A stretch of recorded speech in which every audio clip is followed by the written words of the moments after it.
Salut à tous, c'est Pang de la chaîne, bienvenue sur cette vidéo qui aujourd'hui va parler hypnose classique, traditionnelle et aujourd'hui assimilée à l'hypnose de scène, et l'hypnose d'accompagnement, qu'elle soit médicale ou thérapeutique.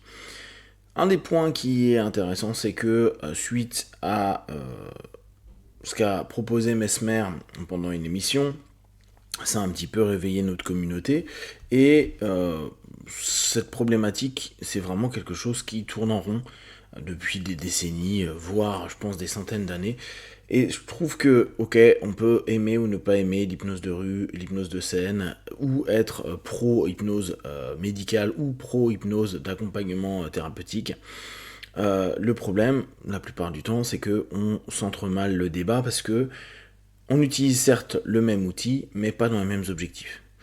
Quand un thérapeute va voir que euh, la personne, le partenaire, slash le sujet d'un hypnotiste de scène ou de rue est dans un état psycho-émotionnel qui ne semble pas complètement cool, on va se dire non mais c'est une saloperie, pourquoi il fait ça, il devrait faire attention.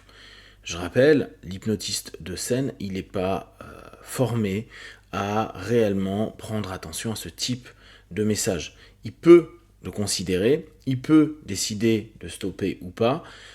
Dans les cas d'une hypnose de scène, vraiment pendant le spectacle, ça va être assez compliqué, voire très rare. J'imagine qu'à la télé, c'est encore pire. Dans la rue, là, par contre, c'est vrai que c'est parfois un peu dommage, parce que ça ne coûte rien de dire stop. Le problème qui peut se passer dans la rue, c'est que ce petit partage entre deux personnes devient un spectacle pour les personnes qui regardent et potentiellement des sujets slash partenaires à venir pour l'hypnotiseur à ce moment-là. C'est pas des thérapeutes, ils ne sont pas thérapeutes, ils ne regardent pas des problématiques de thérapeutes. C'est comme si vous étiez en train de me dire, bon bah vous regardez vous quelqu'un qui marche, vous y faites pas particulièrement attention. Un podologue, il va peut-être regarder d'une autre manière. Un kiné va peut-être se dire, tiens, là, il y a des problématiques dans sa posture.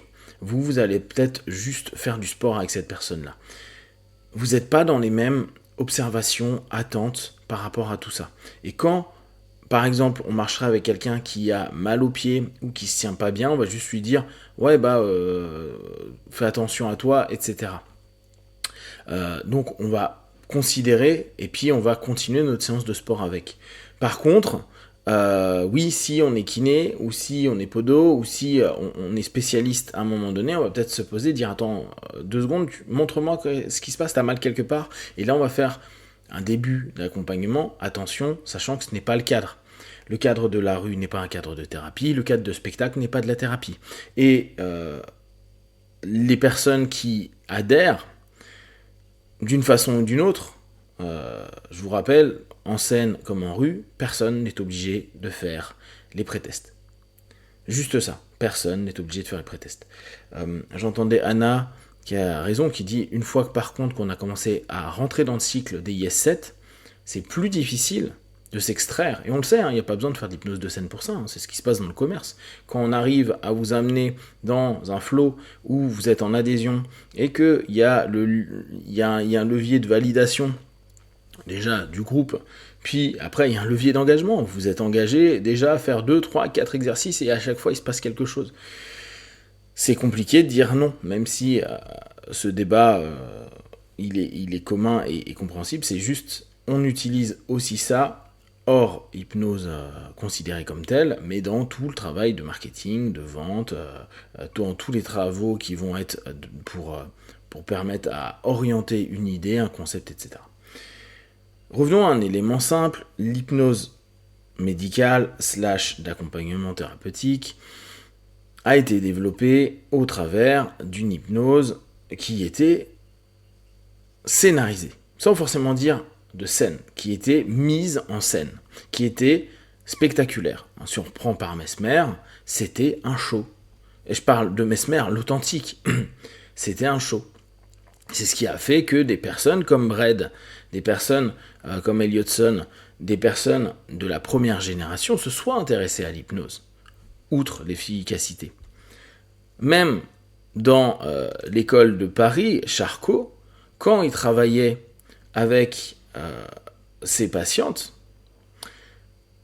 il remettait la plupart du temps déjà la patiente dans le même état que précédemment, donc souvent bloqué, figé, etc.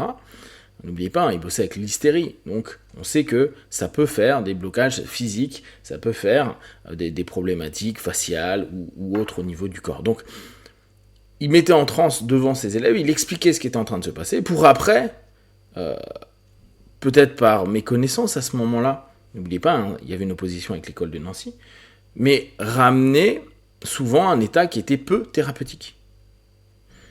Pendant la phase hypnotique, il se passait quelque chose. En post-hypnotique, il y avait la plupart du temps les symptômes qui revenaient comme au point de départ. Ça, c'est de l'hypnose de scène. Et là, on parlait des premiers hypnotistes médicaux. Donc, attention, moi, je suis absolument fan de l'hypnose d'accompagnement / médicale, etc. Mais vouloir crier constamment à dire « Ouais, mais les copains, j'adore aussi l'hypnose de scène et de rue, plus de rue que de scène, parce que j'ai ma fête de scène tout simplement. » Cette notion, c'est crier au loup par rapport à des choses qui, historiquement, étaient associées. Si au fur et à mesure, et avec l'excellent boulot de Hellman, de Erickson, puis après de toutes les générations qui ont suivi, qui ont mis une distance par rapport à l'hypnose traditionnelle, donc scénarisée, scénique, n'oubliez pas que la plupart des techniques qui viennent en cabinet sont issues de l'hypnose de scène. Que même Erickson, qui a admis une hypnose un peu moins directe, et attention, il était très directif quand même, a étudié avec les classiques qui étaient de l'hypnose traditionnelle, donc l'hypnose très scénique, très exagérée. C'est qu'il a réussi à travailler au travers du verbe, une certaine façon de bosser, qui est un peu plus longue que l'hypnose, on va dire, issue de l'hypnose de scène, où il y avait beaucoup d'inductions rapides, instantanées, des deepeners assez rapides, etc. Mais il y a eu un lien, il y a toujours un lien entre cette hypnose de scène et l'hypnose d'accompagnement. Aujourd'hui, on peut, nous, en tant que spécialistes d'hypnose d'accompagnement, se dire « c'est relou, ça donne une mauvaise image de ce qu'on va faire en cabinet », mais au bout du compte, ça reste de l'hypnose, c'est juste dans un cadre qui est différent. Et oui, je suis le premier pendant des années à avoir dit « ça fait chier parce qu'en cabinet, personne ne va attendre qu'on fasse du mesmer ou de l'hypnose de scène ». Et au bout du compte, pourquoi pas ? Pourquoi pas ? Et je me souviens, hein, il y a peut-être 10 ans, on me disait « Ah mais non, mais pourquoi tu fais des chocs inductions en accompagnement ? Pourquoi tu fais la butterfly ? Pourquoi tu fais telle ou telle induction rapide ? Il n'y a pas besoin, c'est violent. » Mais ça, c'est la vision des gens. La plupart du temps, les personnes qui vivent la séance, ils ne font même pas gaffe, voire c'est leur attente. Donc attention, hein, les techniques d'hypnose de scène qui vont être complètement réorientées, mais comme les inductions, des types des deepeners, les pré-tests, etc., qui sont hyper basiques, sont complètement adaptés à un monde de l'accompagnement. L'hypnose anglo-saxonne nous le montre. Et je vous rappelle, dans l'hypnose anglo-saxonne, 80% des hypnotistes sont des personnes issues de courants plutôt directs, donc de courants issus de l'hypnose de scène, avec du Hellman, du Gilboyne, etc., et après tous leurs successeurs, du Jerry Kine, etc., plutôt que de l'hypnose indirecte. C'est une minorité qui travaille sur l'hypnose indirecte. Donc, la notion pour nous, c'est toujours se dire, ok, même si j'adhère pas des masses, et que clairement, après, il y a des problèmes posturaux, il y a des problèmes dans le cadre même du spectacle, et là, la question se pose là-dessus. Qu'un thérapeute critique le cadre d'un hypnose de scène, c'est stupide, c'est pas les mêmes cadres. Par contre, qu'ils connaissent le cadre et qu'il estime que dans le cadre pédagogique ou dans le cadre, on va dire moral de ce qu'il fait, il y a des choses qui sont problématiques, là, ouais, on peut en discuter. Mais faut pas faire des confusions et des collisions à un moment donné, parce que ça n'a pas de sens, on ne parle pas de la même façon d'aborder le même outil. Et ce que je vous disais hier, on peut très bien utiliser un outil d'un artisan pour créer quelque chose, pour créer, construire, modifier, ou pour blesser ou tuer quelqu'un. Là encore, ça dépend des cadres dans lesquels on utilise l'outil. Et là, à ce moment-là, l'hypnose est moins une discipline qu'un outil à un moment donné pour du spectacle ou de l'accompagnement thérapeutique et ou médical. Si vous avez des questions et des remarques partagées sur Facebook, YouTube, j'y répondrai le plus rapidement possible. Et comme d'habitude, de tout ce que je propose, ne prenez que ce qui est bon et juste pour vous tester, observer, analyser et conclure. Be one, ciao.